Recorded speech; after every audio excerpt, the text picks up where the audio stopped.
Hello guys सबैजनालाई welcome छ।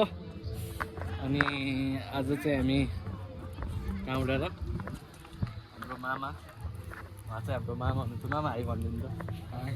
अनि म कहाँबाट यसो घुम्नलाई आइदिएको होइन। यहाँ चाहिँ सनसाइड भ्यू हेर्न आएको तर भने जस्तो देख्न सकिएन। अनि यहाँ चाहिँ भैली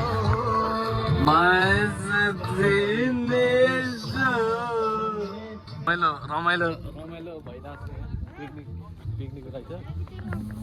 रमाइलो भइरहेको। अनि यो चाहिँ पोखराको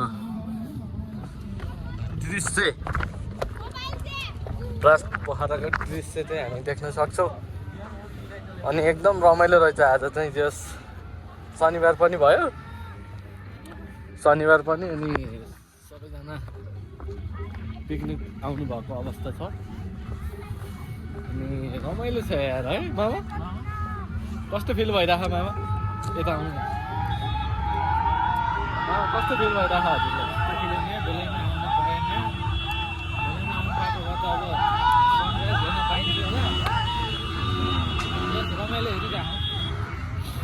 बाइक साइक पड्काउने माहौल चलिरहेको है। गर्लफ्रेन्ड बोयफ्रेन्डहरू पनि हामी देख्न सक्छौँ। गर्लफ्रेन्डको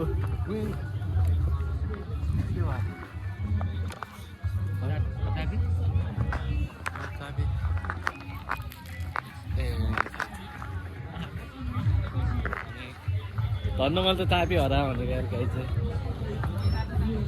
यहाँ रमाइलो हेर्नु न रमाइलो। तर हामी टाइममा आउनु सकिएन, त्यही नै दुःख लाग्यो मलाई। अनि यताबाट चाहिँ हामीले माछा पुच्छेको दृश्य अनि हिमालहरू हामी देख्न सक्छौँ। यस्तो छ एकदम रमाइलो छ। त्यहाँ चाहिँ नाचगाँच भइरहेको छ। अब हामी उता धरालो जाने होइन। यता आउनु मामा हजुर यता आउनु न। यता देखिन्छ क्या बल्ल मान्छेलाई देखिन्छ बल्ल। मान्छे हेर सब ध्यानमा रमाइलो हो। माई गड मामा त्यो उयो बत्ती बोलेको नि ओके त्यो पोखरा पृथ्वी चौक हो क्या त्यो बत्ती बोलेको। तर यहाँभन्दा पनि मलाई त रमाइलो अझ उहाँ लाग्छ क्या। मानवकोट होइन मनकोट। मामाहरू आउनु त्यो अनु मामाहरू मानवकोट यही बेला है जानु उहाँ बस्ने जान्छ। अनि कहाँ फर्किने गर्छ। अनि यहाँ चाहिँ सानो चटपट पसलहरू पनि छ। आफूलाई त अब खाना हुन्न क्या। चटपट खाना नहुने केही खाना नहुने धेरै गाह्रो छ अहिले अनलाइन। तर पिरो कम हालेर खान पाइन्छ होला अहिले बेलामा विचार गरेर। रमाइलो छ। गाडीहरू पनि बबाल आएको त मामा है।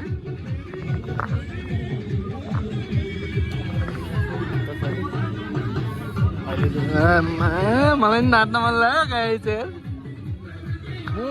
अहिले खाएको भए त नाचिदिन्थ्यो यार। कस्तो पिकनिक धेरै पिकनिकको आज फेरि है। पिकनिक हामी चाहिँ धरालो जान लाग्यो।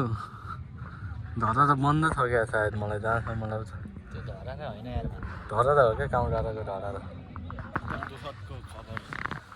हामी आएको ठाउँमा केही पनि भने देखा आपने लापरवाही का नतीजा है। भने जस्तो भएन है मामा। सरी यार त्यसको लागि मैले ढिलो गरेँ क्या। हो थाहा मलाई यस्तो क्या। मलाई पनि सन्दीप भाइले यति बेला गयो भने ठिक्क हुन्छ भन्ने कुरो गर्यो। अनि त्यही भएर यति बेला नै आम भनेर आएको क्या। यस्तो